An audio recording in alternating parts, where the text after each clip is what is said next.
Sarunas par svarīgāko uzņēmējiem. Latvijas Tirdzniecības un Rūpniecības kameras podkāstā Uzņēmēju balss.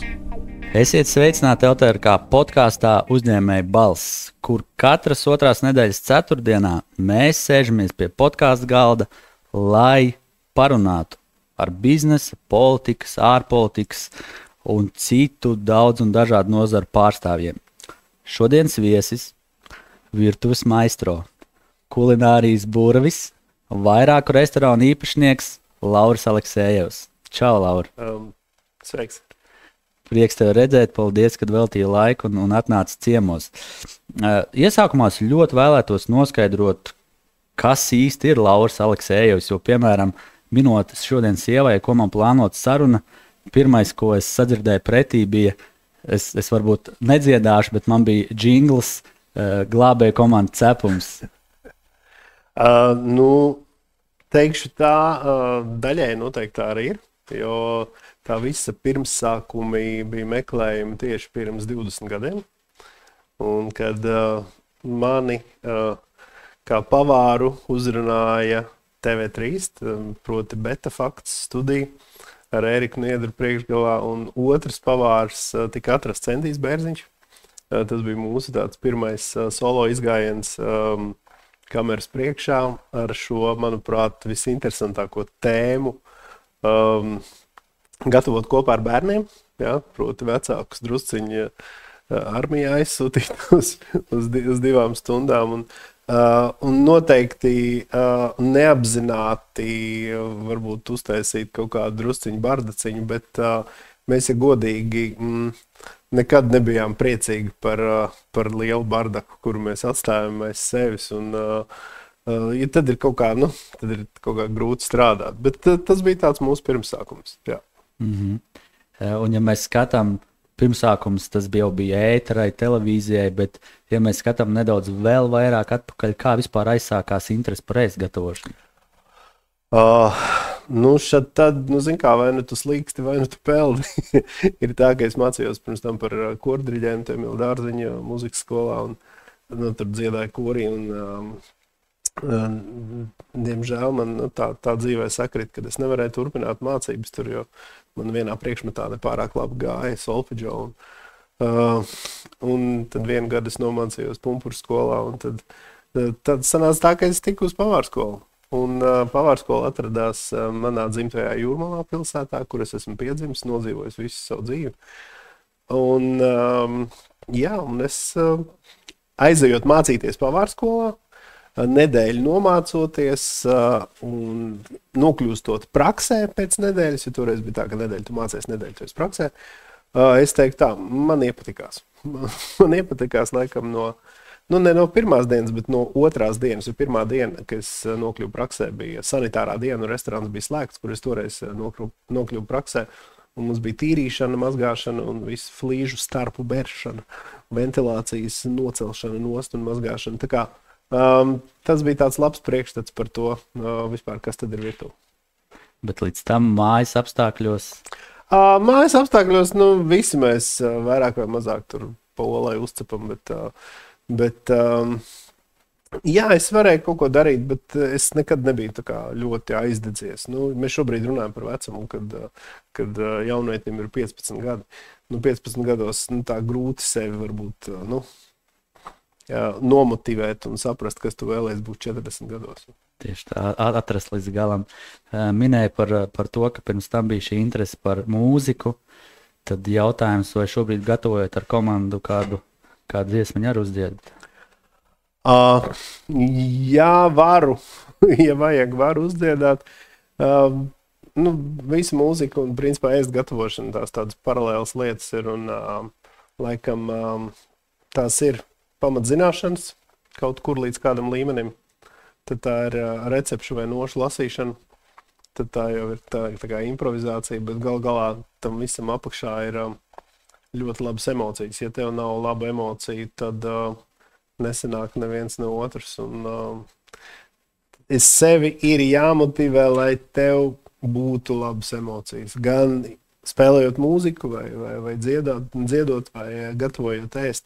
Un tās labās emocijas noteikti var nākt arī gan kā no viesiem, gan tā arī no cilvēkiem, ar ko kopā tu strādā līdzās.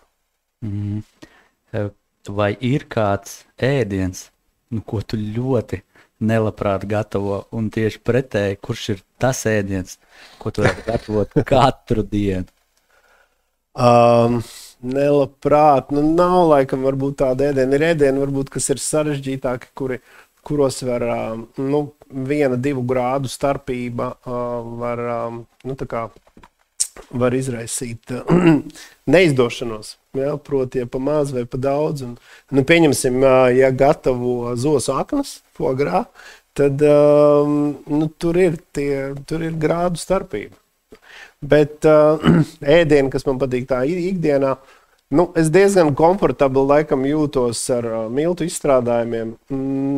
Nezinu gan kāpēc, man tas kaut kā padodās un tās visas mīklu stāsti.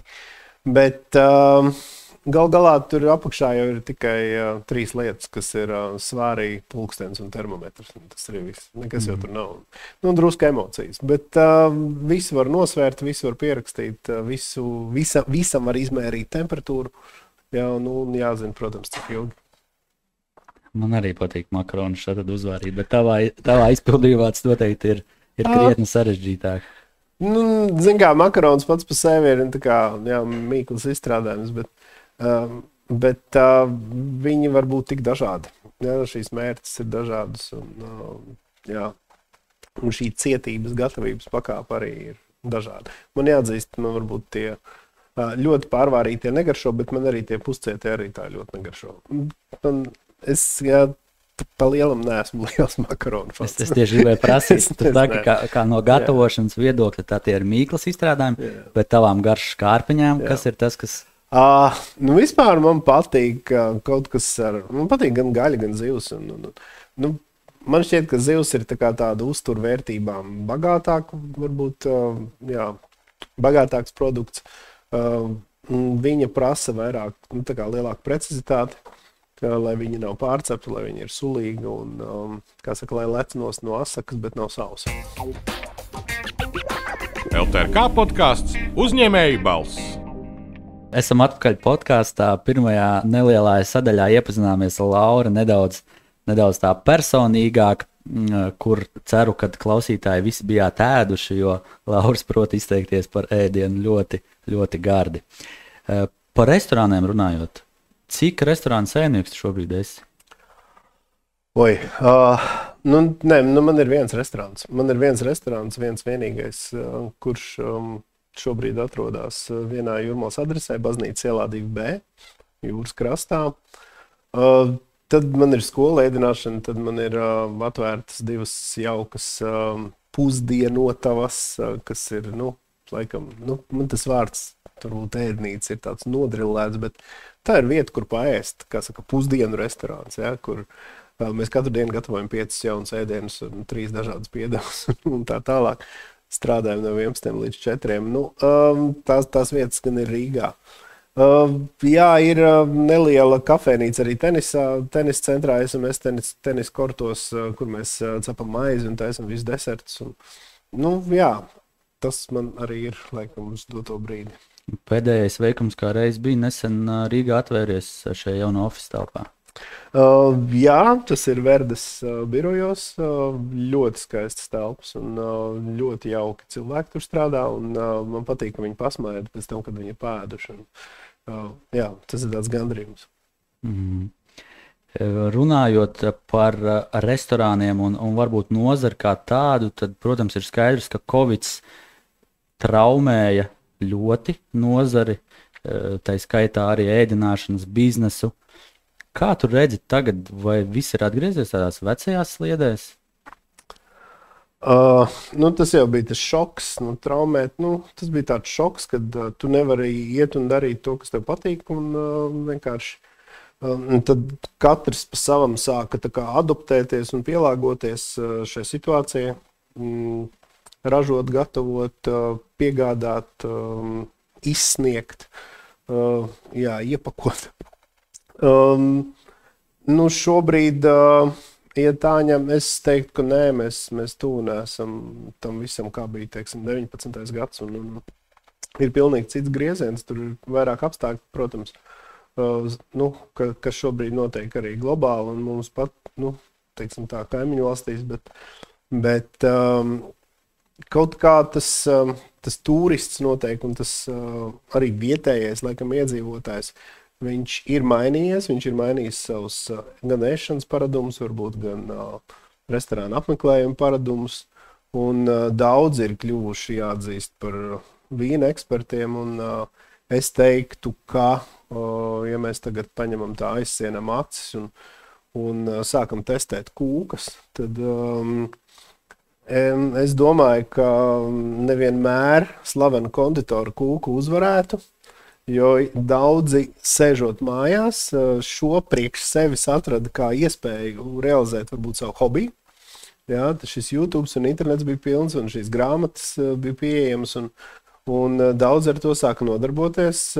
Tas mums, savukārt, kā šīs sfēras, teiksim tā, profesionāļiem, tas uzliek tādu papildus motivāciju un tonus, ka mums ir jātur līdzi, pieņemsim vienai mājsaimniecei vai sekretārei, pieņemsim, vai kādai direktorei vai vietniecei, kura arī ļoti labi cep kūkas un māk gatavot.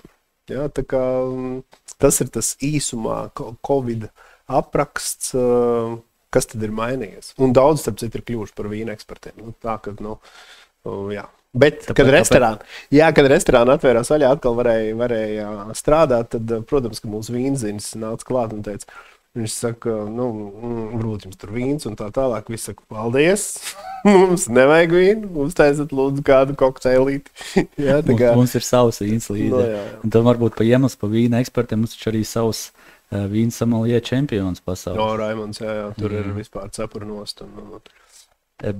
Bet par tiem paradumiem vēl varbūt nedaudz drusku vairāk. Viens ir tas, ka iespējams jau mēs paši vairāk gatavojam mājās, ņemot to Covid laiku, bet kāda varbūt vēl ir tā tendence, piemēram, daudz vairāk te ņemts līdzēdiens, mazāk patērēts laiks, izbaudīts laiks uz vietas restorānā. Ātri atskrienam, ātri pēdam, prom. Kādi tie novērojumi? Pirmkārt, laikam jāsaprot ir viena lieta, ka darbs attālināti, viņš daudzus vispār cilvēku to domāšanu mainīja un tos paradumus. Ja tu vari, lai tikai neviens neapvainojās, pidžamā sēdēt un, pieņemsim, vadīt sapulci tad tas drusku savādāk. Tad līdz ar to tu nekur nepārvietojies, ja varbūt ar savu mājdzīvnieku izēj ārā pastaigāties. Un līdz ar to tu arī neej ne uz kādām, ēdināšanas vietām, iestādēm. Un ir, cik es zinu, daudzos ofisos arī ir tā, ka darbā var strādāt 2,5 dienas nedēļā, vai 2 dienas vai 3, kā kuram noteikts. Tas mums savukārt kā ēdinātājiem noteikti, mums ir ļoti grūti prognozēt, cik tad mums gatavot šīs sagatavas un vispār cik produktus pirkt. Tā kā tas arī ir viens no virzieniem, kas ir ļoti mainījies. Un skatot, piemēram, to pašu dotajā brīdī situāciju, ka ir vairāki lieli flagmaņi no restorānu vidus, kas ir aizvērušies. Vai to vēl var sasaistīt ar tādu pēc-Covid laiku, vai tas jau ir pavisam kaut kas cits un savādāks? Nav viegli. Tā situācija nav viegli. Ja mēs paskatāmies arī vispār visu Latviju vai no Rīgas, tad paņemam Rīgu, visiem patīk paņemt Rīgu, tad ir šis klusais centrs, kur tur tā kā labs grieziens ir, pārējā Rīga, kas ir tā restorānu gradācija, tā šī restorāna līmeņa, bet ja mēs runājam par restorānu, kur vienas vakariņas maksā vienai personai, varbūt 50, 40, 50 un uz augšu eiro, tad klusais centrs ir pulss, ļoti labs pulss, un šī publika kursē no vienas vietas uz otru. Vecerīgi ir, smaga situācija, jā, zinot ar nozares pārstāvjiem, un daudz man draugu strādā Vecrīgā un meklē tā kā papildus lietas, ko vēl var padarīt. Jā. Kā notiek varbūt Rīgas mikrorajonos, tik daudz es nezinu, bet katrā ziņā cilvēku skaits, apmeklētāju skaits noteikti ir mazinājies. Viņš ir noteikti sarucis, un līdz ar to arī varbūt tik daudz ēdināšanas vietu nevajag. Tas ir gan lokālais apmeklētājs vai izteikti šis iebraucošais turists? Nu, tas ir gan. Un, iebraucošais turists tā jau tāda sezonāla lieta ir. Ja mēs paskatāmies Jūrmalu, kas ir mana dzimtā pilsēta, tad skaidrs vasarā tur viss tā kā, it kā notiek, bet arī ar nosacījumu, kā ārā spīd saule un ir tāds patīkams laiks un nav ļoti daudz vēja, un kad ir tā pludmale, šīs pastaigas tur un laika pavadīšana, bet tiklīdz ir lietus un vētra, tad ir, tad tie visi cilvēki ir aizbraukuši, pieņemsim, uz tuvākajiem tirdzniecības centriem un pavada šo lietaino vējaino dienu tur, jā. Noteikti arī ieturot maltīti kādā no tiem vietējiem restorāniem. Tā kā tā tas ir mainījies. Man šķiet, ka ir pats pa sevi turista, cilvēku skaits valstī viņš ir mainījies. Viņu ir kļūst mazāk. Vai tu varbūt redzi kādu no saviem restorāniem atvērt lielveikalos? To nekad nesaku, bet es apsveru iespēju, ka varbūt kādu dienu tas var arī notikt, tikai ir jāizdomā un jāizpunktērē tas, šis koncepts, laikam, kas tad būs šis piedāvājums no manis, kas varētu gūt tā kā atzinību un pieprasījumu. Arī nav viegli. Skaidrs, ka tas, ko mēs gatavojam Jūrmalā, tas, lai paliek Jūrmalai. Bet beigās recepte, tā ir recepte, bet tur jāskatās, kas apkārt notiek, kas ir atmosfēra, kāda ir pirktspēja un kādam jābūt šim piedāvājumam, protams, attiecībā pret īres maksu. Jā, šobrīd skatoties, glābēja komandas cepuma partnerim diezgan veiksmīgi ir tieši lielveikalos ķēdes. Jā, Endijs, viņš malacis, jā, viņš arī nekad nepadodās, un lai gan šeit tad ir tā kā pasmagi, citreiz ir augšā lejā, bet ap Endiju arī ir sapulcināts, teiksim, tāds vairāku ļoti labu cilvēku, teiksim, tā ansamblis, kas to visu attīsta. Tad secinājums viennozīmīgi komandai ir ļoti, ļoti liela nozīme. Noteikti. Komanda, tas ir, viņi tev var pacelt augšā, viņi tev var novilkt arī lejā. Bet ne tikai komanda, jā, tas ir svarīgi. Komanda ir svarīga, bet arī viesis ir ļoti svarīgs, lai viņš spēj, teiksim tā, novērtēt to, ko tu viņam pasniedz. Bet, lai viņš to novērtētu, tev ir labi jāstrādā. LTRK podkāsts Uzņēmēju balss. Pieķērāmies komandai, tad varbūt arī paturpinot komandas jautājumu vai to pašu būtību, ka bez komandas nekas nenotiek, tad jautājums, kā ir arī ar to lokāciju? Nedaudz mēs šim jautājumam ieskicējām, pieskārāmies, bet cik liela nozīme ir tieši lokācijai tavuprāt? Jā, lokācija, šķērsvītra, laikam, pieejamība. Jā, tā var teikt. Latvijā ir diezgan izvēlīgs klients. Jā, es teikšu tā, jo mēs no šīs sfēras mēs ļoti cīnāmies par šo klientu. Šis klientu daudzums principā negrib viņš vairāk vai mazāk ir, tie ir vien un tie paši viesi, vairāk vai mazāk, kuri staigā tātad uz sevis iemīļotiem restorāniem. Un tad tā lokācija ir nozīme. Viņš saka, jā, es zinu, ka es varu paēst tādu dzīvi arī tur. Jā, varbūt tur mērķis atšķirsies, bet pieņemsim, vienā lokācijā ir ļoti skaists skats pa logu. Jā. Otrā lokācija ir ļoti ērta piebraukšana. Trešā lokācija ir kolosālākā bērnu istaba, jā, kur var nodarbināt bērnus un atpūsties nedaudz no viņiem. Ja? Un tā tālāk. Lokācija ir noteikti. Lokācija ir nozīme. Bet es gan gribētu, lai nākotnē lokācijai nebūtu tik liela nozīme, cik liela nozīme būtu vispār cilvēkiem, kas strādā, kas dara šo darbu, ja, kuri ieliek savu sirdi un dvēseli, lai arī varbūt lokācija nav tā labākā. Ja. Varbūt tas būs kaut kad. Ja, teiksim, ja mēs paskatāmies ārzemēs, kaut kur varbūt citās valstīs, kādās pilsētās ir fantastiskas vietas, kuras ir principā, kā daudz saka, nekurienē, kaut kādos tur šrotos, tur rūpnīcās vai vēl kaut kur uztaisīts tādi restorāni, un viņi ir populāri. Mēs gan nezinām, varbūt tā, cik populāri viņi ir, bet, cik ilgi viņi ir populāri, bet arī tā var būt, bet es teiktu, ka nākotnē vajadzētu likt ļoti lielu uzsvaru uz ēdienu kvalitāti un uz attieksmi tieši no virtuves, no servisa puses, ja, lai šo klientu un viesi noturētu. Un neskatoties, teiksim tā, vienalga, kāda ir tā lokācija. Lokāciju mēs vēl drusku tālāk pašcināsim, ņemot kā sarunas topiku reģionus, bet paturpinot tīri no tādas biznesa prizmas skatoties, jo varbūt arī mūs klausās šodien tie, ko tu minēji, kad Covid laikā pats sāku cept kūkus, pats sāku taisīt pastu, un man kaut kur iekšā sēž tā zemapziņā balstiņa, kas saka, man vajag atvērt savu restorānu. Tad varbūt jautājums tev par to, kad divas komponentes tu nosauc, kas ir komanda, kas ir lokācija, bet kas būtu vēl nepieciešams veiksmīgam ēdināšanas biznesam? Trauki, fokus uz kaut kādu ēdienu grupu. Ir jāsaprot, ka atvērt restorānu, tas nav tā kā tur, nezinu, savest no Jūrmalas kaut kādas smilts un uztaisīt sev smilškasti. Ja? Tur paspēlēties ar traktoriņiem un tur ar kaut kādām tur mantiņām. Ir jārēķinās noteikti ar ļoti daudz visādām lietām. Ir jārēķinās, kad kaut kas var neaiziet, kad kaut kas tev var pietrūkt kaut kādu līdzekļu.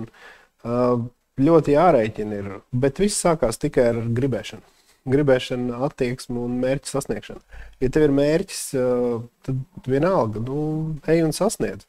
Un nekad nepadodies. Tas nekad nepieļauj, kad tavs personāls tevi vadīs. Tev ir jāvada personāls, un kā īpašniekam noteikti. Un viņi centīsies tev iestāstīt daudz visādas lietas, ka tas nav iespējams. Bet labs restorāna īpašnieks, viņš var nebūt ne pavārs, varbūt ne viesmīlis, bet viņam ir jāzina drēbe, ja? Viņam ir jāsaprot, kā tas cepums drūp, un viņam ir jāpatīk, ja? šai lietai. Ja? Tās noteikti ir daudz stundas dienā. Tās ir daudz stundas vismaz pirmsākumos, un pēc tam arī noturēšanā. Un, laikam, ja es par sevi tā saku, es neesmu skaitījis, bet es arī negribu laikam skaitīt, bet ir ļoti daudz stundas ir aizgājušas, jā, vienkārši darbā, strādājot, komunicējot gan ar personālu, gan ar viesiem, gan, jā. Tad galvenā atslēga ir kārtīga plānošana? Jā, nav brīvdienu sākumā. Jā, vēlēšanās un, nezinu, šīs drēbes izzināšana un saprast, kā tad notiek procesi. Un kalkulators, noteikti kalkulators. Un ar to kalkulatoru viens ir ļoti daudzi domā, ka rekur tā viss filē maksā, nezinu, tur 6 eiro kilogramā, tur rekur 200 gramus porcijas ir tā ir eiro 20, tā ir pašizmaksa, ja? Pa cik tad tagad varam pārdot, vai pa 4 pārdosim, ja kāds pa 4 pārdos, tad viņš būs auzās. Ja? Tāpēc, kad klāt nāk visādas citas lietas, ja? Tāpēc arī viņi ir jāpārdod pa 6 vai pa 7, ja? Un ja vēl ir lokācija ar lielu īri, salīdzinoši lielu īri, ja? Tad tas maksā jau 10. Ja? Jo tad viss filējā ļoti daudz, kas ir jāierēķina šajā porcijā. Minēja par to komunikāciju ar klientiem. Realitātē tas viegli nāk, vai tas nāk tomēr grūti, ka tu ej un iespējams klients saka, nē, man negaršoja, vai kas tas tāds ir, bet patiesībā tu tai pašā laikā esi ieguldījis ļoti lielu darbu un laiku uz tās maltītes izveidi un sagatavošanu. Jāatzīst, varbūt ne visi var iet un komunicēt tā pie klientu, un daudziem tā ir kaut kāda barjera. Viņš zina, ka viņš to ir izdarījis, un tad atnāk viesmīlis, un viņš saka, nē, tur viss ir šķērsām. Viņš saka, nē, tur nekas nav šķērsām, tur viss bija absolūti ok, un tā tālāk man tas neinteresē. Nu, tad tur tāds ego sāk ieslēgties, un es teiktu, jābūt ir diplomātiem. Es ļoti personīgi teikšu, es esmu absolūts diplomāts. Ja es zinu, ka tik un tā tur viss ir kārtībā, es uzklausīšu noteikti viesi un kaut kur daļai piekritīšu un novēlēšu viņam labu apetīti un piedāvāšu uzcept jaunu porciju. Man ir svarīgi noturēt to viesi un kaut kā tā. Bet garšas sajūtas ir garšas izjūta. Ja? Tā varētu teikt, viņi atšķirās starp cilvēkiem. Bet kādreiz šī komunikācija ar klientu ir pārvērtusies kaut kādā, varbūt, ēdiena papildinājumā, vai tiešām tu paklausies un šaka, nē, bet šitais tiešām ir labs ieteikums. Jā, es teikšu tā, no 10 veidiem, kā izteikt komentāru, noteikti 9 ir ieteikuma formā. Ja, tas ir absolūti pieņemami, un tas, ka man viesis kaut ko pasaka un saka no savas pieredzes, balstoties varbūt uz saviem ceļojumiem un uz savu pieredzi, tas noteikti vienmēr ir jāuzklausa. Ja? Viesim noteikti man būtu ieteikums pareizi šo pateikt personai, ja? Kurai viņš vēlas to nodot. Tam noteikti ir jābūt tādā ieteikuma formā, ja? Nevis tādā konkrētajā formā, bet tādā ieteikuma formā. Vai jums neliekas, ka? Un tad noteikti var nonākt pie ļoti laba kopsaucēja. Protams, tas 10. pēdējais veids ir vienkārši gāzt ārā visu pēc kārtas. Bet, starp citu, pēc Covid ļoti daudz cilvēku ir kļuvuši tā kā neiecietīgi, es nezinu. Viņiem kaut kā gribās gāzt ārā visu. Es nezinu. Kāpēc tas mājas makaroni ar tomātu mērci garšīgākie, vai ne? Jā, tur viss slikti, un tad, sākās. Bet tie ir mani novērojumi personīgi. LTRK podkāsts Uzņēmēju balss. Parunājām, Laura, ar tevi par to, kas varbūt jāņem vērā, ja es tomēr plānoju atvērt restorānu, savus kūkus pasniegt. Bet tam, kam es noteikti gribētu pieskarties, ir Michelin zvaigzne, Michelin ceļvedis. Varbūt tu vari pastāstīt vienkāršoti, kas tas vispār ir Michelin, jo iespējams kāds atkal no auto nozares pirmais, ko padomā, tās ir labas riepas. Jā, ļoti labs. Starp citu. Jā, arī ceļvedis ir labs, un tam ceļvedim ir gara vēsture sena. Bet man ir prieks, laikam, kad beidzot mēs kā maza zeme, maza valsts, esam tikuši šajā ceļvedī. Un tā ir sanācis, kad arī mūsu restorāns ir iekļuvis starp šiem 22 restorāniem, kuru ir ievērojuši. Man ir liels prieks arī par mūsu kolēģi Maksimu, kurš ir dabūjis 1. zvaigzni Latvijai. Jāatzīst, ka viņš uz to ir gājis no pirmās dienas. Jā, es ļoti tēlēni pateikšu, bet tā smilšu kaste, kur viņš spēlējās, cepuru nost, kad viņš spēja to izturēt. Jā, viņš spēja varbūt tikt pāri tukšākām dienām, jā, kas ir bijušas noteikti viņa darba karjerā, kad nav tik daudz viesi. Varbūt, un viņš turās savā virzienā. Un šis ēdiena pasniegšanas stāsts un šī kopējā bilde ir ļoti, ievērības cienīga mūsu valstī. Man ir ļoti žēl, kā teica mans labs draugs un kolēģis Ēriks Drebans, kad Mārtiņš Rītiņš un Uldis Šulte nepiedzīvoja šo dienu, kad Latvijā pasniedz Michelinu. Viņi bija pelnījuši noteikti būt uz skatuves. Jā, un es domāju, ka viņi to visu redz. Un par to klusībā priecājās. Jā, savukārt mums tas uzliek tādu papildus atbildību noteikti tiem, kam ir šīs šīs teiksim tā, uzmanības zīmes no Michelina, ka esam ceļvadī, ka cilvēki mūs vērtēs pastiprināti. Ja, tas nozīmē to, ka katrai detaļai ir liela nozīme. Ja, tas ir viens liels detaļu kopums, bet katrai detaļai, katram zobratam ir liela nozīme. Vai tu vari pamēģināt izskaidrot, vienkāršot, cik grūti tas ir dabūt to zvaigzni? Tikt pie zvaigznes. Latvijā laikam īpaši grūti, bet ja Latvijā nav cilvēku, kā es teicu. Ja Latvijā būtu ļoti daudz cilvēku, tad ir drusku savādāk. Tad tev ir katru vakaru, vai 5 dienas nedēļā, kā tu izvēlēsi strādāt. Tev ir pilns restorāns ar noteiktu sēdvietu skaitu. Tu zini, cik tev vajag produktus nopirkt, tu zini, cik tev mērķi jāuzvāra, tu zini, tu vari saskaitīt ziedlapiņas, cik tev būs vajadzīgs šī vakara servisam. Ja, no šīs papardas, ja, tad tu zini, cik šķīviem tev pietiks šo papardas lapiņu un visu, un rīt būs jauna paparda. Bet tā kā mums šobrīd ir tā kā ir ar tiem viesiem, tad jā, ir ļoti grūti uzturēt šīs sagataves katram vakaram visaugstākajā līmenī. Bet tas ir jādara. Ja to nedarīs, tad arī nebūs Michelins. Ja to darīs, tad vienu dienu varbūt atnāks Michelins un pieklāvēs tev. Zvaigzne Rīgā, citas nominācijas atzinības reģionos. Kā tas nākās, kad ir pēkšņi tāds restorānu uzplaukums, varbūt ne pēkšņi, bet vērā ņemams uzplaukums tieši reģionos?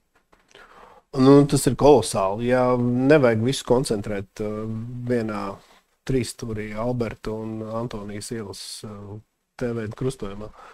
Tur es teiktu, ka vajadzētu plašāk iet, un tam ir jākļūst kā galamērķim, ja? Savu veidu galamērķim, kā cilvēki brauc, pastaigājās, nezinu, pa kādu skaistu dabas taku un aiziet uz foršu restorānu.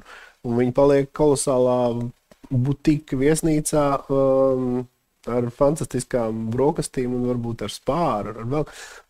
Tam ir jābūt kā tādam notikumam. Ja? Un jo vairāk reģionos būs kaut kas tāds, jo vairāk mēs nekoncentrēsimies pilsētā, jo vairāk mēs brauksim un apmeklējot šādus restorānus, mēs arī atbalstam tā vietējā sava mazā reģiona vai pašvaldības, uzņēmējus. Tas ir tāds ir. Un kā tev šķiet, vai iekļūšana šajā ceļvedī mudinās vai raisīs turistos lielāku interesi braukt ciemos pie mums? Gudrās grāmatas saka, ka noteikti, bet es nezinu, tas Michelins jau tikai ir, šis ceļvedis ir tikai viens no vairākiem instrumentiem, kā piesaistīt viesus no kaimiņu valstīm. Bet,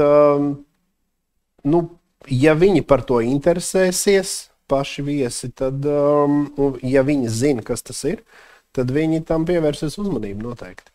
Vienmēr jau būs viesi, kas atbrauc ar savu pikniku, un es to esmu novērojis jūras krastā, kad mēs strādājam, mēs esam gatavi, mums ir zupa gatava, viss, kā saka, ņem tik un lej un servē, bet cilvēki ēda savus sviestmaizes, arī tāda būs. Un šeit es noteikti nedrīkstu viņus kaut kā aizvainot.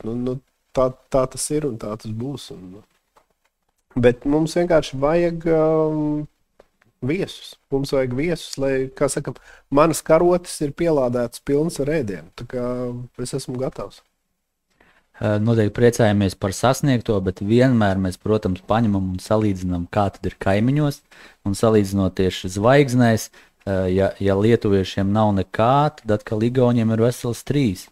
Un kas varbūt ir tā tev no malas kā profesionālam skatoties tā atšķirība? Tur ir vairāk tas turists, tur ir kaut kāda lokālais vairāk spēja nobaudīt. Jā, jāatzīst, ka tomēr tas somu turists ir un šī prāmju satiksme ar Zviedriju regulārā, viņi tomēr ir tā kā, vismaz Tallinas ekonomiku, ja, no Igaunijas, laikam, Tallinas ekonomiku, gastroekonomiku turējusi drusku tādā labā, pozitīvā tonusā, neļāvusi atslābt. Un tur ir, varbūt, es neteiktu, tas nav pareizs vārds, ka tur ir bijis vieglāk dabūt šīs zvaigznes vai šo atzinību. Nē, noteikti nekādā gadījumā. Bet katrā ziņā tur noteikti ir vieglāk uzturēt šo kvalitāti, zinot to, ka tev būs viesi. Un tas ir tāds mans izskaidrojums. Un Lietuvā agri vai vēl būs. Es zinu vairākus restorānus, kur ir pelnījuši noteikti vismaz savas attieksmes dēļ un zināšanu dēļ. Lietuvā kaut kad tas arī būs, tā kā ilgi nebūs jāgaida. Un varbūt viens no noslēdzošiem jautājumiem, runājot vispār par šo turismu plūsmu, plašāk skatoties mums kā valstī, kas mums varbūt jādara vairāk, kur jāliek tie akcenti, lai tas turists izvēlētos Latviju kā galamērķi. Viens ir kulinārija, bet ir daudz kas vēl cits, kā varbūt to visu kopā sinhronizēt, samanedžēt, lai viņam tas būtu interesanti šeit atbraukt. Jā, kulinārija, tas, kā jau es pieminēju, pirms tam ir tikai viens no kaut kādiem iemesliem, kāpēc kaut kur braukt. Mēs vienmēr jau jāpaskatās pašiem uz sevi, ko mēs meklējam citās valstīs. Ja tas ir kulinārs ceļojums, tad skaidrs tiek sarezervēti restorāni un tikai uz to tiek fokusēts. Bet, ja tas ir ceļojums ar ģimeni, ar draugiem, tad tur ir vairākas lietas ļoti svarīgas. Kādi ir laika apstākļi, varbūt, ko vēl var padarīt, ja? Kādi ir spā un kādas ir šo spā cenas, kādas ir viesnīcu cenas un kas tad apkārt ir, kāda ir šī infrastruktūra. Ko mēs varam darīt? Es nezinu, es nestrādāju turismu birojā. Kaut kas noteikti ir jādara. Kā dabūt mums vairāk ciemiņus, labus viesus, kas novērtē to, kādēļ mēs cenšamies. Bet, teiksim, tajās sarunās ar klientiem, tur kaut kādas idejas, ko varētu teikt valsts vīriem un ierēģiem nerodās. Teiksim, viņi atnāk pie tevis paēst, viņi prasa, kur man, Lauri, izdarīt šo lietu vai to lietu? Tas tā kā jautājums numur 1 vai numur 2? Vai? Nē, vairāk par to, kad... Jā, parasti dodoties uz kādu valsti, redzi, ir jāsaprot, kas tad ir turists. Viņš arī noteikti dalās vairākās apakškategorijās. Viens ir turists, kas ir atbraucis kā turistu grupa ar autobusu vienkārši pastaigāt pa Vecrīgu, aiziet ekskursijās, varbūt līdz jūrai, tur līdz Jūrmalai, aizbraukt vai līdz Siguldē. Tad ir tas saucamais konferenču turisms, ja, kur es teiktu, ka Rīga jau ļoti labi, pareizā virzienā, kā saka, attīstās. Ja. Viņa attīstās pareizā virzienā, kad ir konference, ir palikšana, ir ēdināšana un ir kaut kāds plezīrs apkārt. Ja, tās ir 2-3 dienas, kur daudz ārvalstu kompānijas arvien vairāk un vairāk Rīgu un apkārtni izvēlas kā šādu galamērķi. Tad ir saucamais individuālais turists, kurš vienkārši ceļo ar ģimeni. Ja, un ļoti bieži ir tā, ka šis ceļojums ir pa visām 3 Baltijas valstīm. Ja, katrā pavadot 2-3 dienas. Un tad mums laikam ir jāpiedāvā kaut kas, mums ir jāpiedāvā starp divām Baltijas valstīm kaut ko atšķirīgu. Ja, tam viesim ir jāsajūt atšķirības starp Igauniju, Lietuvu un Latviju. Un tā ir savu veidu noteikti arī kulinārā atšķirība. Jāsajūt atšķirība noteikti viens, un otrs varbūt mums vairāk par sevi publiski jārunā tādā globālā mērogā. Es nezinu, kam ir jānotiek, lai tagad atbrauktu mums no tuvajiem austrumiem, pieņemsim no Dubajas šeiki šeit un kaut ko pavadīt laiku. Varbūt tas ir kaut kāds savu veidu atslēga, ka pie mums nav tik karsts vai kaut kas tam līdzīgi. Šobrīd ārā ir sniegs un tas viņiem varētu patikt. Vismaz pa logu, kad tu skaties, ir ļoti skaists skats. No Dubajas šeikiem noteikti tikai vienīgi pa logu. Un mums ir ļoti labs un svaigs gaiss, jāatzīst, ka tas ir tas, kas Tas ir tas, kas varbūt nav citās pilsētās, citās valstīs vai sevišķi lielpilsētās. Avio satiksme ir laba, viņa ir ļoti tāda efektīga. Un tā kā gaidu, es visu sagaidīšu lidostā vai vilcienu stacijā. Uz šīs pozitīvās nots arī nobeigsim. Klausītāji droši visiem saviem ārvalstu draugiem sakiet, ka Lauris ir gatavs viņus sagaidīt, izvadāt pa restorāniem un noteikti arī pa pilsētu. Tā kā Laura, milzum lielais tev paldies par šo interesanto vērtīgo sarunu. Novēlu daudz pilnus galdus ikdienas.